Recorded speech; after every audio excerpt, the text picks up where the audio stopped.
तो हमने 1 करोड़ का लोन उठा लिया। 1 करोड़ का? 1 करोड़ का सीधा 1 करोड़ का? सीधा 1 करोड़ का लोन आई ना। कामधेनु डेयरी अखिलेश सरकार ने निकाली, कामधेनु डेयरी योजना। जी, जी, जी। तो हमने 1 करोड़ का लोन उठा लिया। बिल्कुल। तो हमने जब 1 करोड़ का लोन उठाया तो यार हमने सोचा कि हम निभाएंगे कैसे। हाँ। तो इतना बड़ा लोन अमाउंट बहुत बड़ा होता है, 1 बहुत करोड़। बड़ा होता है जी। इसलिए हमने खुद अपनी रात जाग के इतना एम्पायर खड़ा किया, मतलब रात दिन की मेहनत है आपकी। मेहनत करके इतना बड़ा एम्पायर खड़ा किया। सर आपका स्वागत है हमारे YouTube channel farming education up में। सर नमस्कार। नमस्कार। नमस्कार। तो सर हमारे दर्शक देख रहे हैं, उनको अपना परिचय बताइए। मैं जसवंत सिंह यादव उर्फ नेताजी डेयरी, सरसौल कानपुर नगर, लाउखेड़ा हमारा गांव है और हमारा ये पुश्तैनी काम है। तो सबसे पहले आप ये बताइए, नेताजी डेयरी फार्म कैसे बढ़ गया आपके डेयरी फार्म का नाम? मेरे ताऊ ने मेरा नाम नेताजी धराया था। अच्छा। और हमें क्षेत्र में नेताजी ही नाम से जानते हैं। अच्छा। हाँ, जहाँ आप रामा देवी तक हमें पूछेंगे या चौडगरा के इधर आगे तक पूछेंगे तो हमारा नेताजी ही नाम से, मतलब जो लोकल के लोग आपको जानते हैं, हाँ, वो नेताजी के नाम नेताजी के नाम से जानते हैं। नेताजी के नाम तो आपने नेताजी डेयरी फार्म कर दिया? हाँ, नेताजी डेयरी फार्म। अच्छा, तो जैसे आपने पहले ही बता दिया, शुरुआत मतलब आपका पीढ़ियों का व्यवसाय है ये? पीढ़ियों का व्यवसाय है हमारा। अच्छा। और बाबा हमारे 4-5 भैंस रखते थे। फिर पिताजी 3 भाई थे तो उन्होंने 50-60 भैंस बनाई, तो 10-10, 15-15 भैंस आई बांटने पे। अच्छा। फिर जब से हमने हाई स्कूल करके मतलब इस व्यापार में जुटे तो हमने फिर 50-60 भैंस बनाई। अच्छा, तो आपने हाई स्कूल किस सन में पास आउट किया था? ये हमने 2004 में पास आउट किया था। 2004 में? जी। तो हाई स्कूल करने के बाद आपका मन डेयरी फार्मिंग करने का मन था? जी, हमारा डेयरी फार्मिंग करने का मन कुछ था। और कहीं नहीं गया? जैसे कहीं और कहीं हमारा मन नहीं लगा ना, इसलिए। तो आपने डेयरी फार्मिंग में क्या अच्छा लगा आपको कि आप हाई स्कूल करते ही डेयरी व्यवसाय में आ गए?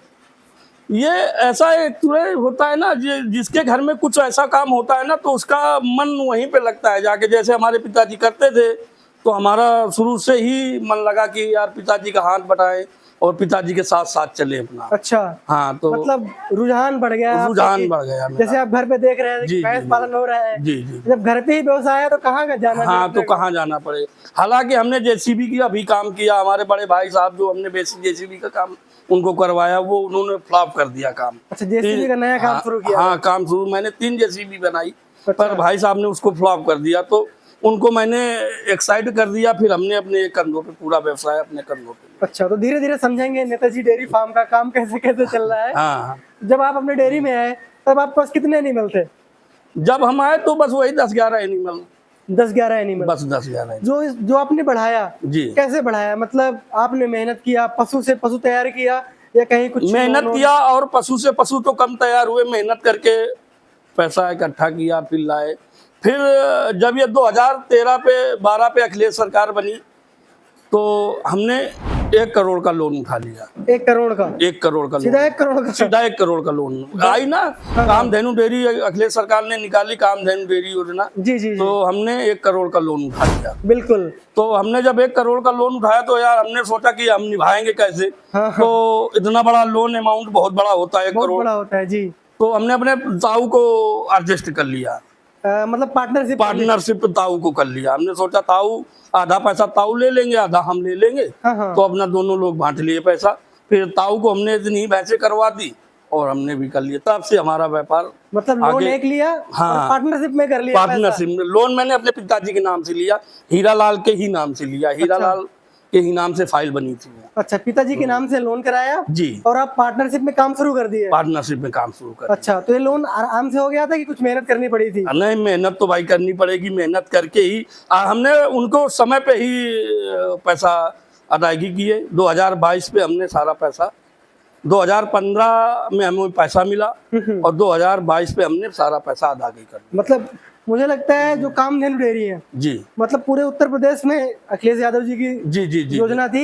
योजना थी और बहुत लोगों ने तो बंद कर दिया। बहुत लोगों ने बंद की। मेरे साथ में 4-5 लोग किए, बहुत बड़े बड़े बिजनेसमैन किए, सबकी फ्लॉप हो गई। जी जी। और सरसौल ब्लॉक में सिर्फ अपनी ही चली। सरसौल ब्लॉक में अपनी ही थी और अभी भी चल रही है? अभी भी चल रही है। ये बड़ी बात है। हाँ, अभी भी चल रही है। अच्छा जी।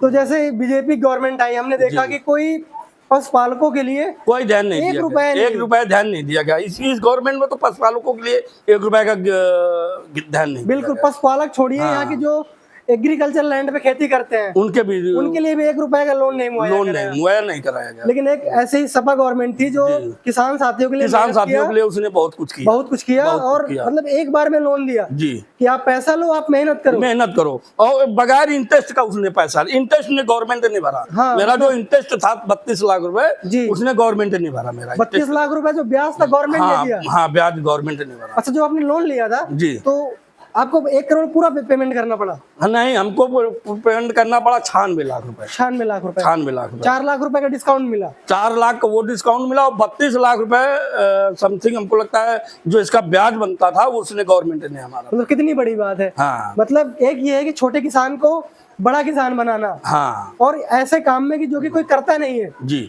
जो आपने सर डेयरी फार्म का इतना बड़ा एम्पायर खड़ा किया, तो कौन कौन सी आपको समस्या है थोड़ा सा कैमरे में बताइए। समस्या सिर्फ इसमें एक ही समस्या है, लेबर की।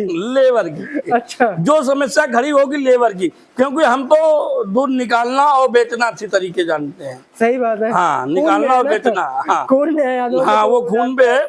निकालना और बेचना तो अच्छी तरीके जानते हैं, क्योंकि हमारा व्यवसाय बताया ना 50-60 साल का हो गया। तो कानपुर तो हर गली गली हमें मालूम है, हर शॉप मालूम है कहाँ क्या बिकेगा, कहाँ क्या खरीदा जाएगा। अच्छा। तो हमने सारा बेचना और खरीदना तो हमको अच्छी तरीके पहले से ही आता था। तो आपने जब लोन लिया था तो जैसे आपने बताया पार्टनरशिप में डेयरी हुआ था, तो लगभग आपने कितने एनिमल पाले और जो आपके पार्टनर थे उन्होंने कितने एनिमल पाले? भाई साहब ऐसा है ना कि मिला तो हमको करीबन उन सारे खर्चे काट के हमें 47 लाख दोनों लोगों को मिला पैसा।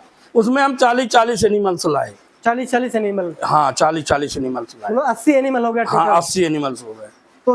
तो जो आपने एनिमल लेके आए थे कहाँ से लेके आए थे? हम तो हमारा पुश्तैनी काम हरियाणा और पंजाब से परचेज करना। मतलब यहाँ की भैंसे? यहाँ लोकल की भैंस नहीं मानते। आप बाहर से भैंसे लेके आए? हाँ। तो आज भी हमारा चल रहा है और पहले भी हमारा पंजाब से चलता था। करीबन 25 साल हो गए पर हरियाणा से चल रहा है। अच्छा। हाँ, कैथल है और कैथल नरवाना जी। हाँ, नरवाना हमारा जो दलाल है वो नरवाना का है। अच्छा। हाँ, और उधर ही से हम सारी खरीद, उधर से भैंसे लेके आते हैं।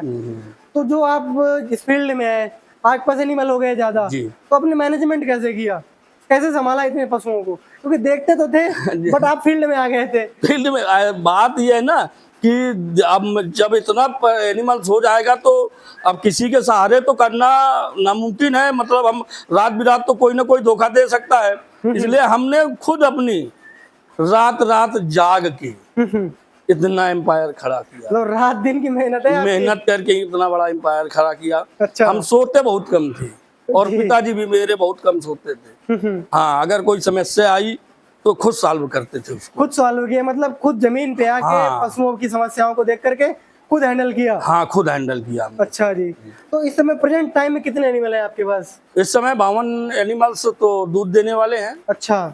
और 10-12 ड्राई होंगे और 5-6 गाय हैं और बच्चे काफी हैं। लगभग 100 की संख्या में? हाँ, 100 की संख्या में तो होंगे। 100 की संख्या में सारे पशु जोड़े? सारे जब पशु जोड़े जाएंगे तो 100 की संख्या में। अच्छा जी। तो आप फीडिंग क्या कराते हैं जो पशु को खिलाया जाता है?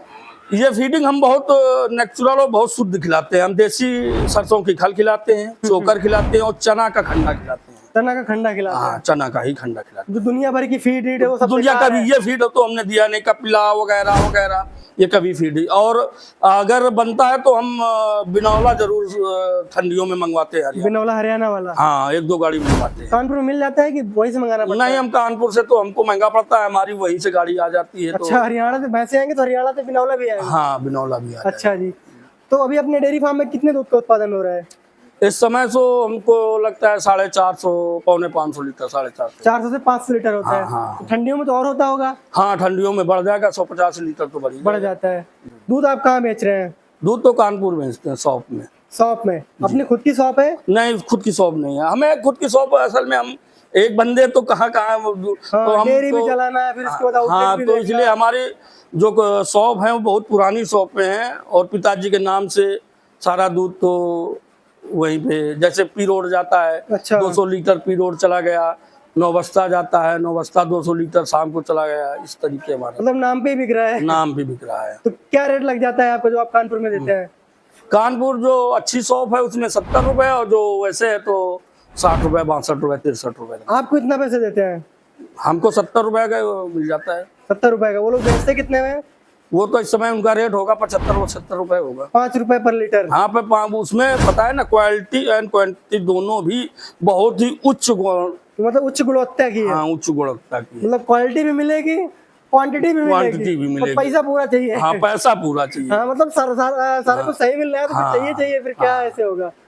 हम लोग अपने में अगर कोई ये कहे तो हम लोग अपने में खोया वगैरह पे 260-70 ग्राम का खोया के लीटर में निकलेगा। अच्छा जी। तो मतलब अच्छा खासा दूध बिक जाता है आपका, देखा जाए तो। हाँ हाँ। कम से कम मंथली कितना दूध बेच लेते हैं आप? कितने अमाउंट का लगभग आ जाता है आपका जो बिल होता है टोटल? मंथली का बच जाता है करीब 7.5-8 लाख। तो मतलब गवर्नमेंट जॉब क्या सही किए हैं गवर्नमेंट से। अब ये बताओ, रात दिन जगना है तो गवर्नमेंट जॉब तो हाँ, ये भी सही है। गवर्नमेंट जॉब के लिए एक बार मेहनत अब ये बच्चे कानपुर पढ़ते हैं, सारा खर्च बच्चों का और सबका किसका इसी से। हाँ, जैसे आपके बच्चे हैं अच्छी स्कूल में शिक्षा ग्रहण करते हैं। हाँ, तो जो कि मतलब बहुत पैसे लगते हैं, लोगों के पसीना आ जाता है। तो अब बच्चों की पढ़ाई के लिए कुछ ना कुछ तो मेहनत करनी पड़ेगी। वो सब अफोर्ड कर रहे हैं, डेयरी से ही अफोर्ड कर रहे हैं। और तो कोई व्यापार है नहीं और कोई बिजनेस नहीं। सही है, मतलब कि जैसे मेहनत कर रहे हैं वैसे कमा भी रहे हैं। जैसे इस समय डेयरियां मतलब बहुत सारी बंद हो रही है, तो उनका आप क्या कहेंगे? मिसमैनेजमेंट है या डेयरी में कुछ समस्याएं चल रही है इस समय? मिसमैनेजमेंट है। वो लोग बड़े आदमी हैं, क्योंकि इसको देखो, इसको 10 घंटे तो तुम्हें स्वयं देखना है। अच्छा, स्वयं? हाँ, स्वयं देखना है। क्या भैंस जानवर क्या कर रहा है, गाय क्या कर रही है, क्या नहीं कर रही है, तो इसको तो आपको स्वयं 10 घंटे तो अपने आप मैनेजमेंट से देखना पड़ेगा। हाँ, मतलब अगर आप इसीलिए कुछ डेयरियां तो फेल हो गई, बेकार हो गई। हाँ। तो डेयरी में जो देखने लायक चीजें हैं वो क्या क्या होती हैं?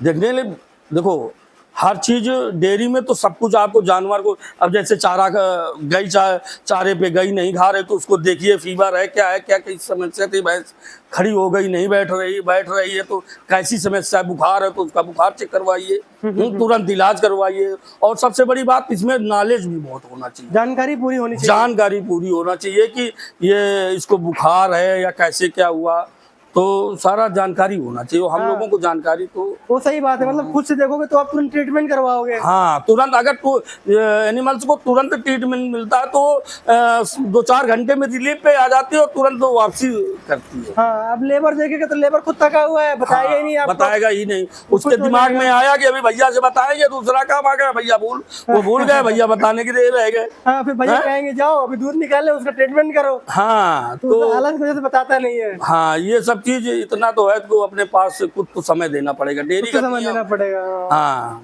तो जो आपके पशु हैं मतलब खुद से देखभाल कर लेते हैं, जो डॉक्टर वाला काम है, कि आप एक डॉक्टर को भी बुलाते हैं? डॉक्टर तो हम बहुत क्रिटिकल केस में बुलाते हैं। तो बहुत क्रिटिकल काम होता है तभी बुलाते हैं? हाँ, तभी बुलाते हैं खुद से। बाकी ऐसे जैसे अभी एफएमडी हो गया था तो हमने अपने हाथ से हैंडल किया, पूरा अपने हाथ से हैंडल। अच्छा, एफएमडी में हैंडल कर लिया? हाँ, एफएमडी हमने अपने हाथ से हैंडल किया। अच्छा, उसमें क्या क्या वैक्सीन लगाया आपने? वैक्सीन तो पहले लगनी चाहिए, तो एफएमडी नहीं, वैक्सीन सरकार ने इस बार लगवाई नहीं। अच्छा। तो हमने सीधे जैसे उनको फीवर आता था तो फीवर तुरंत चेक करवाते थे और तुरंत इलाज उनका करते थे। अच्छा, तो मतलब आप खुद से ही डॉक्टर हो गए अब तो? हाँ हाँ। अच्छा जी। तो क्या कुछ सर आपने सोचा है कि जो हमारे पास 100 एनिमल है और आगे लेके जाना है इस डेयरी फार्म को? क्या बस और आगे तो नहीं ले जाना है, क्योंकि बच्चों को शायद हम नहीं करवाएंगे। अच्छा, बच्चों को नहीं करवाएंगे? बच्चों को नहीं करवाएंगे। वो तो बच्चों के लिए क्या प्लानिंग कर रहे हैं? बच्चों के लिए जो भी है, शहर पे मकान है, जो भी है, कुछ प्राइवेट जॉब कर लीजिए तो हमें सुकून है पे भाई। इससे हम तो 12 घंटा जगने की हिम्मत रखते हैं, बच्चे नहीं रखेंगे हिम्मत। मतलब आप कहने का मतलब पैसा तो है बट मेहनत करना पड़ेगा। मेहनत करना पड़ेगा। अब मेहनत नहीं करोगे तो फ्लॉप है व्यवसाय। फ्लॉप है। एक गुजरात की डेयरी की वीडियोज आती है, वो कहता है अगर हवा में उड़ोगे तो ये व्यापार आपको हवा में उड़ा देगा दोस्त। हाँ। और मेहनत करोगे तो करोड़पति बना देगा दोस्त। सही बात है। मतलब कि बस मेहनत करना है। जो नए किसान इस फार्म को शुरू करेंगे कौन कौन सी बातों का ध्यान रखें ताकि वो भी कामयाब हो सके आपकी? देखो, इसमें हमने आपसे पहले भी बताया कि सबसे बड़ी तो मेहनत और नॉलेज। अच्छा। हाँ, आपको अगर नॉलेज और मेहनत दोनों है तो आप कामयाब होंगे। और सबसे छोटी बात तो ये है कि आप अगर व्यापार करना चाहते हैं तो 1-2 भैंस से मत स्टार्ट करिए। अच्छा। कम से कम 7-8 भैंस होनी चाहिए और 1-2 गाय होनी चाहिए। अच्छा। क्योंकि बात इसमें ये होती है ना कि 2 भैंस अगर हम लाए तो 2 भैंस का तो चारा और उसमें ही खर्चा निकल जाता है, उसमें बचता क्या है? सही बात है। सबसे बड़ी बचेगा क्या? हाँ, हाँ। अगर 10 भैंस है तो 2-4 का खर्चे में निकल गया और 2-4 का बच गया, तो वो पूंजी एक बनती है। पूंजी बनते बनते 2-4 महीने में फिर कुछ पूंजी बची, 1-2 लाख बना तो फिर आगे एनिमल्स खरीदे, फिर पूंजी बनी तो फिर एनिमल्स खरीदे, ये होता है। अच्छा। सबसे बड़ी बात तो 10 एनिमल्स से आप नीचे मत स्टार्ट करिए और खुद से काम करो। और खुद से काम करो। और दूध लगभग कितने कीमत में शुरुआती समय में बेचे? और दूध कम से कम 55-60 रुपए से बिकना ही चाहिए, बिकना ही चाहिए, बिकना ही चाहिए। कंडीशन है, कंडीशन है। अगर नहीं बिकेगा तो आप फिर फ्लॉप हो, फिर फ्लॉप हो। फिर फ्लॉप हो, वहीं पे फिर फ्लॉप हो। अच्छा, मतलब इतना पैसा लगा कर इतने रेट में दूध नहीं ले पा रहे तो अब डेयरी फार्म फ्लॉप है ये? हाँ, फ्लॉप है। अच्छा जी। एनिमल्स अच्छे लाने चाहिए। अच्छा। भले आप कहीं से लाओ, एनिमल्स अच्छे लाने चाहिए जो 10 लीटर के ऊपर हो। अच्छा, गाय या भैंसे? गाय तो होनी चाहिए तो 12, 13, 14 लीटर की होनी चाहिए। भैंस भी 10 के ऊपर हो, मतलब 10 लीटर तो हो एक दिन का। हाँ, तब जाके मजा आएगी। तब मजा आएगा। उनमें सीधा हिसाब है, अगर 60 में बिका तो 610 लीटर, 600 हुआ तो 300 तो ये खा ही जाएंगी ना। हाँ हाँ, सही बात है। ये तो 300 की खा जाएंगी। हाँ, दूध ज्यादा होगा तभी आप कमा पाओगे। हाँ, कर कमा नहीं तो पाओगे। बस ऐसे ही चलता रहेगा। हाँ। अच्छा जी, ठीक है सर, धन्यवाद। जो